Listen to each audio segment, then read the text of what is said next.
Randall's, Cave Bar, Blasople, Diversion Road, Anilao, Malolos, Bara-Bara, magingay tayo para sa parating na laban mga tol. Yun, unang-una, malay shoutout sa Randall's Skate Bar para sa pagpapagamit sa amin ng venue. Siyempre, sa Explore ko, sa Alex Panda, sa Pinoy Boulevard, sa AAA Light and Sound, sa MMXNN, sa Pinoy Boulevard, kay Madam Erlyn Xiao, at sa iba pa, siyempre, merong MC sa aking kaliwa, galing pa ng Caloocan. Tama. Nakalimutan ko na kasi. Caloocan siya galing, magpalakpakan tayo lahat para kay Kusan. Hindi, iniiba ko talaga mga lugar nila kasi syempre malayo nararating nila. Merong MC sa aking kanan, galing pa ng Bulan, Sorsogon. Magingay tayong lahat para kay AJ Amo. 4706 Clothing, kay Jericho Saligan Solis, Liche, kay Erpat Dani Viñas, Arthur Albert, Lion Sinita, Minandro, Carlos Novo, sa mga taga-Bulan at sa trip nyo umiscore ng top grade quality na cup at premium cup, bisitahin nyo yung page ni Kontrabando ni Amo. Yun, shoutout sa Kontrabando ni Amo. Siyempre, shoutout din sa Purple Haze, sa Bad Street Supply ko. At, tahimik lang tayo mga tol. Nanalo ng coin toss si Kusan. Pinili niyang mauna. Unang banat para kay Kusan. Tatlong rado natin. Bara-bara. Let's go. Game! Yeah! Huli kong battle! Joke na naman. Sabi ko na lang, di na yung pwede na maulit. Ayoko na makarinig ng bulungan ng chismis. Pagkat ngayong gabi, malabo na mabitin pa parang nanonood ng series. Kaso di rin. Naman mabakis yan, boss. Halatang nagkakalat lang talagang sakto pang basura. Itong binigay mong amo, mas maamo ka sa tupa o kasi wala kang bayag. Gaya ng hindi mo pagsipot last time. Isa kang tunay na tanga. Hinihintay ka ng karamihan, hindi sa sulat mong dala. Inaabangan ka ng lahat para upakan sa panga kasi dahilan niya, yung phone niya nalaglag sa kanan. Tangin ang iso niya kadiri, sagad sa katangahan. Kesyo maulan daw kasi noon tapos yung bagyo kasagsagan. Pero kung iisipin lang maigi, meron pang dagdag kamalasan kasi buti pa yung phone niya nalaglag, siya di nakapaglaglagan. Aray ko, siguradong patay ito sa lapang ikakadkad. Pero ngayong kaharap mo na ako, di lang phone mahuhulog, pati ikaw tol babagsak. Kasi di marunong tumupad sa usapan.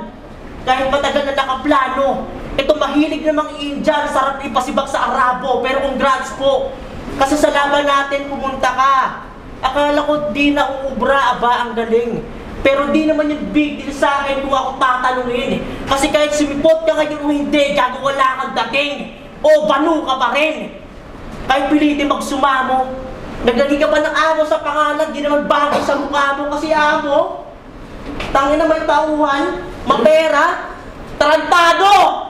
Nung nahulog ka yung phone mo sa kanal, di ka man lang makabili ng bago. Kaya tangin na mo amo, yung katangahan mo likas. Imbis na idiretso mo sa technician, nilagay mo sa bigas. Tangin na walang hugas-hugas. Walang hugas-hugas. Angas niya nga rin.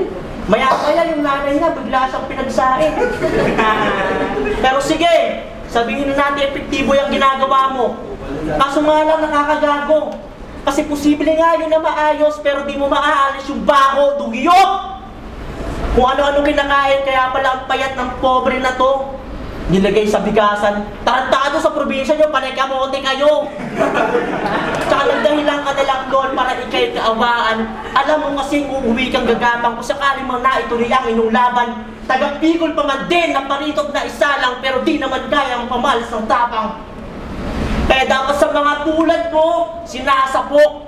Walang husay at tsaka takot. At tandaan mo, amo ka lang, mas delikado pag nag-aamok. Time!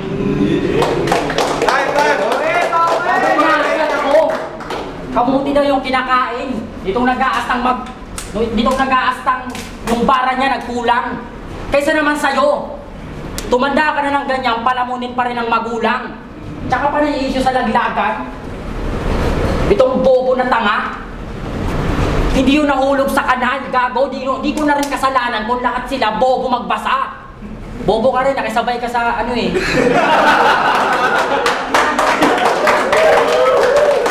Tsaka ako nakapaglaglagan. Ayos lang. Pero ito, tatawag to ng Diyos. Hindi ako naglaglagan kasi ang gusto ko mag-champion doon si Toast. Nandamit lang pala. Game? Pinagtapat tayo ni C9 kasi parehas talo huling laban kasi nga raw pabaya. Ang pagkakaiba lang natin, ako nakipagpalitan ako ng pasa. Habang ikaw, ginawa kang punching bag ni Grim. Yung kamalasan malala. Parang atake lang sa puso yung naranasan ni Taba. Kasi pagdating ni kamatayan ay wala siyang nagawa. Ang masama nun, mauulit yung ngayon. Di ako nagbibiro tanga. At mas masakit to sa kamatayan. Mabibigo ka pa. Parang aka ito kay Kusan. Ika'y malabong umubra dito sa init kong dala. Kaya entrada pa lang ng round 1, magiging likido ka na. Kaya nasan yung mga tropa mong sumama? Si Binhor? Mamaya baka pwedeng pahatid. Kasi kung pumunta ka dito bilang Kusan, pues mamaya uuwi kang malamig, malagim. Ang sasapitin mo dito ngayon kahit di ka sumang-ayon. Huwag ka masyadong makampante kung panggagago lang yung baon. Kasi hindi nalingid sa amin na wala kang trabaho sa maghapon. Kaya kung dati, tanghali ka na kung gumising, bukas di ka na babangon. Pero sabi nila sa akin, mag-iingat daw ako. Kasi nakakatakot yung kalaban. Huwag nga kayong masyadong papansin. Kasi kita naman, delivery pa lang namang nako kahit ilang beses ihambing. Kasi bobo ka na nga sa bara, sobrang hina pa ng boses. Oo, sa gigil, salat din. Kaya huwag kang piling angat men. Ngayon paano ako matatakot sa'yo kung ngayong himig malambing? Tsaka sinisita mo ba yung mga sumisigaw sa battle? Ni minsan ba naranasan mo na magnilay, tanga ka? Digmaan to, Kusan, natural, maingay talaga. Anong gusto mo, gayahin ka namin? Gago, may sarili tong estilo. Di ako mahilig matukso. Pero kung nais mo walang ingay, magsisisi ng gusto. Kasi pagbibigyan kita, total mapilit sa gusto. Mamaya pagtapos itong laban, mararanasan mo tahimik na mundo. At hindi ko ugali magtawag. Pero kayong dalawa ni Jaime, kaya kong paguntugin. Mga tamog ni Unico na yung bibig sobrang sarap paputukin. Pagkasapak, paluhurin. Sige, subukan nyo panoorin kung paano ko to palubugin. Pagkaangat, sumalgalin. At para ipaalala ko sa'yo, hindi ikaw yung batang kankalo na gusto kong supalpalin. What's up?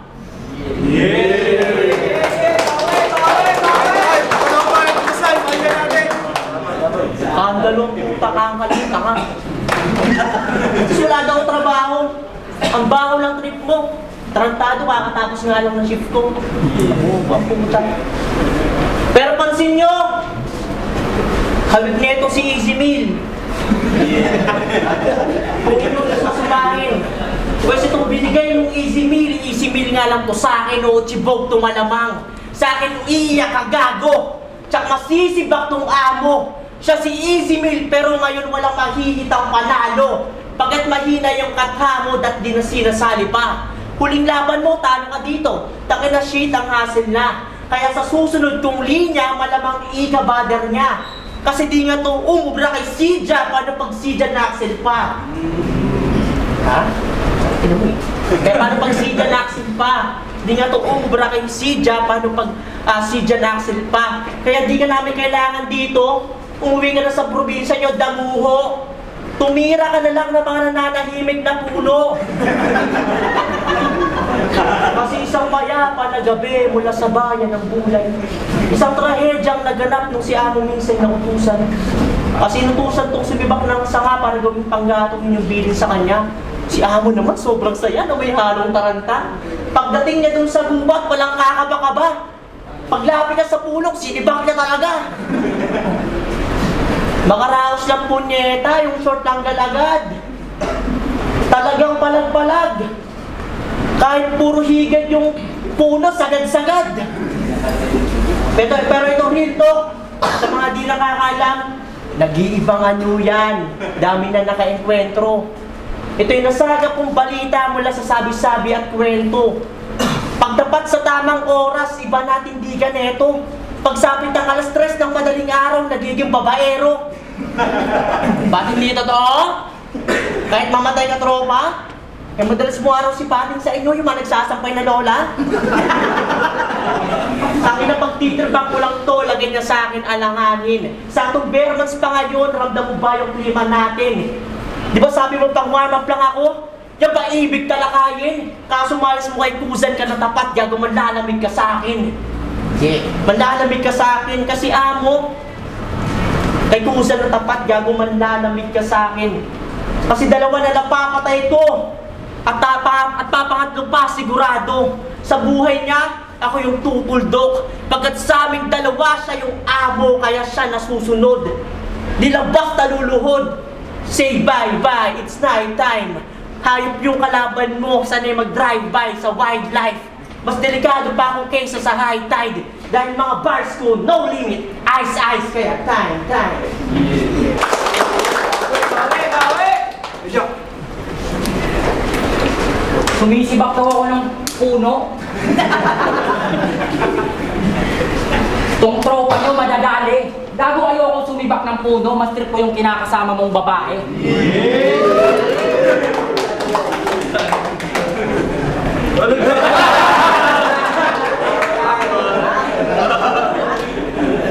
Tsaka puno, tangina, puro ka pahaging. Tignan mo nga yung itsura mo, mukha kang Bisaya na walang puno ng saging.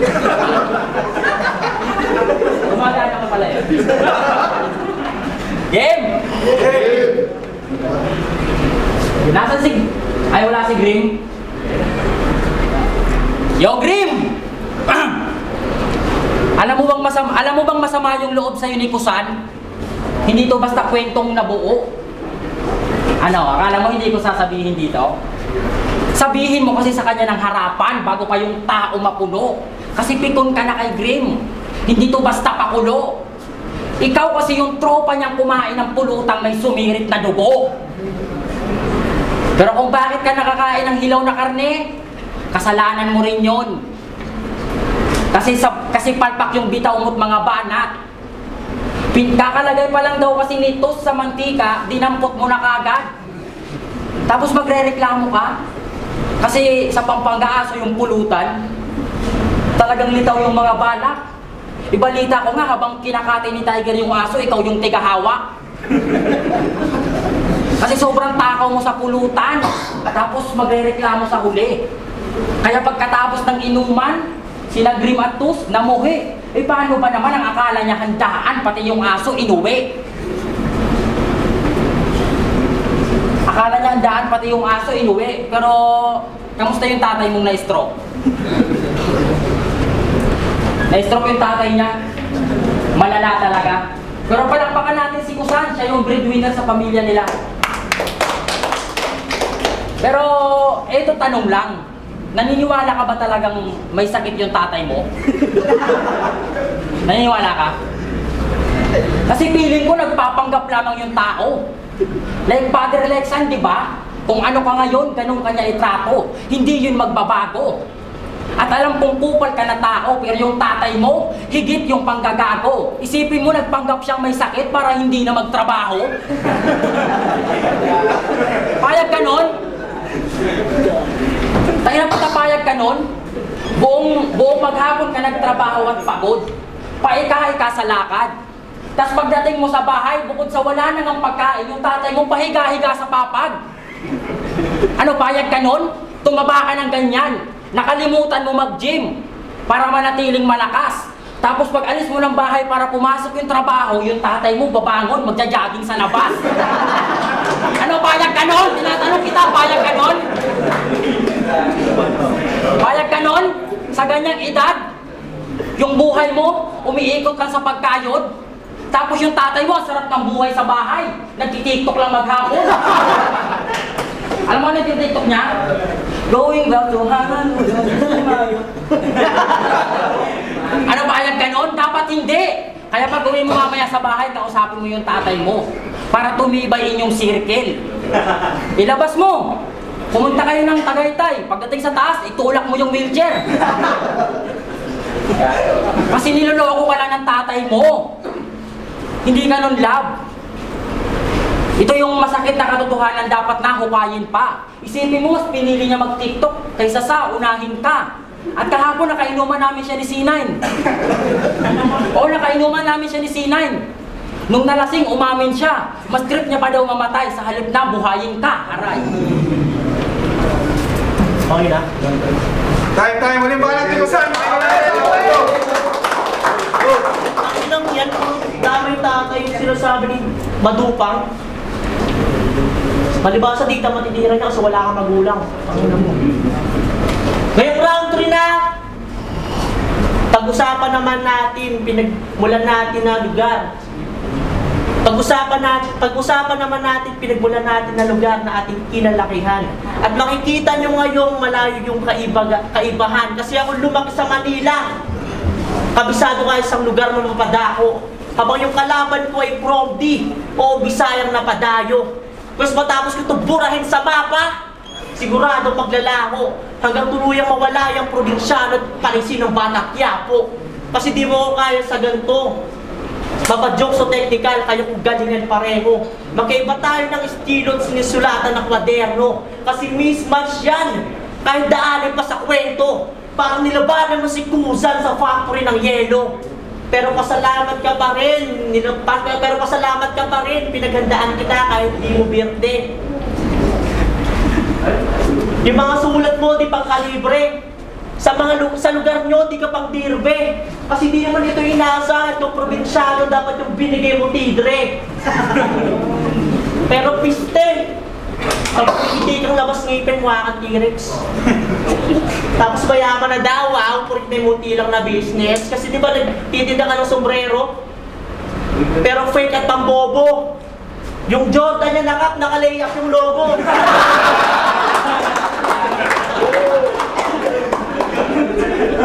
Pero biro, saludo sa'yo brother. Sa napili mo na hassle. Kahit wala kang cancer, malalaki yung book niya sa kap niya after. Pero sige, nandyan na yan.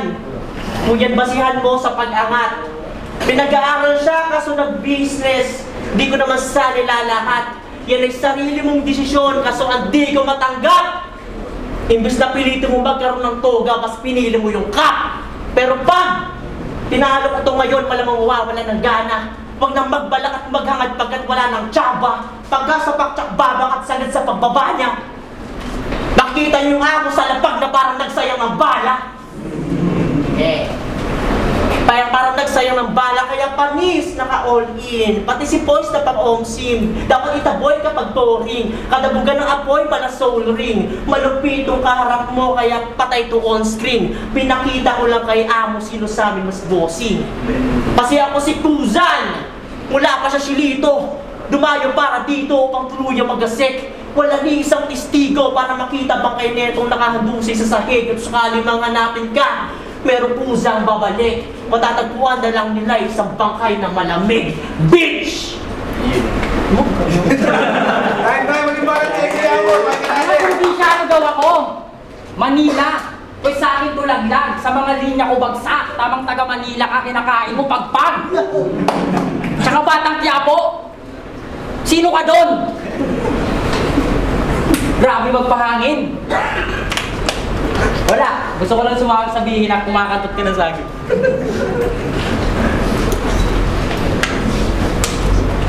Tsaka hinahamon pa si Tidre. Yung astahan. Akala mo malaya. Gago, hindi mo yun matatalo kasi ikaw hindi ka tumatapos ng Bisaya. Wakang puta. Game! Bakit pa wag maliit yung kalaban mo sinasabihan mong duwag? Tapos pagtatawanan. Duwag si Grim, duwag si Aranis. Si Dan, puro takot yung nararamdaman. At alam ko sasabihin mo rin sa akin yan. Para pagdating sa laban, makakalamang. Di ba ikaw yung pautal-utal kanina sa battle? O sino sa atin ngayon yung kinakabahan? Kasi matapang ka ba talaga? Di ba taga-kan ka matatakot mo na ako? Kasi yung kaya mo lang angasan, yung mga nagtatrabaho sa fast food, kaya wag kang umasta kung sino mas gago. Kasi di ba nakaaway mo yung kurunang mang-inasal? Kasi akala mo sablay yung trato. Pero yung resulta, bungitong gago. E paano pa naman nag-order ng only rice? Humihingi ng only rice kahit puti yung plato. At sa mga, at alam niyo bang dating dancer ko sa Caloocan? Dating dancer ko sa Caloocan, araw-araw binibida niya. Kaso nga lang katagalan ay nilisan, hindi dahil napilitan siya. Eh paano ba naman, formation pala ng grupo, hinihingal na. At alam niyo ba kung bakit pa utal-utal ito magsalita? Maiksi kasi yung dila, napunta lahat sa taba. Nung laban mo kay Grim, hindi ka nag-choke nun. Hindi, aminin mo yung totoo, huwag kang magkaila. Mataba lang talaga yung pisngi mo, kaya hirap kang magsalita. Kasi kung saan ganyan, nanonood kayo ng One Piece? Kung saan ganyan, walang lieg. Kung saan ganyan, walang lieg. Meaning, sablay yung mga katamo. Pero kahit walang lieg, tang-ina, bigtitong dayo. Kasi kung saan ganyan, tang-ina. Kung saan ganyan, tang-ina. Ay, akala ko nga, hindi ito tao. Si Kusan kinain nga sinumpang prutas. Ito, pinritong aso. Oo, paulit-ulit lang ng anggel. Hanggat di ka natatauhan. Kasi hindi ikaw yung kaharap ko sa salamin na dapat ko nakatakutan. Pero kung pikon ka na, ano tara? Baka sakaling magkaabutan. Pero sa sobrang taba mo, hayop ka, malabo mo kung maabutan. At last, ito'y panawagan sa gobyerno bago pa yung linya mapatid. Sa mga nangurakot dyan, tang-ina nyo! Umanda kayo sa karmang pabalik. Ikaw, di mo kasalanang mataba ka. Sana matanggap kapatid. Kasalanan niya ng tatay mo kasi nagpanggap siyang may sakit.